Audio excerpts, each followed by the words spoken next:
Can I take a second just to address this idea of the third temple? First of all, let me give you some historical background. The first temple was what we call the Temple of Solomon.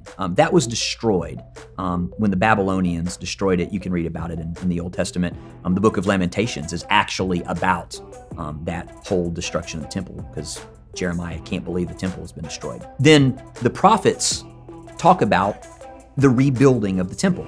And they did. And that was the temple that was there in Jesus' day. So one of the things you can't do is read the prophets and act like there's going to be a third temple, because they were actually predicting the second temple. So that doesn't work. So the idea that somehow prophecy tells that there's going to be a third temple is just biblically incorrect. It's just really poor reading of Scripture. Second thing is, I want you to think about this.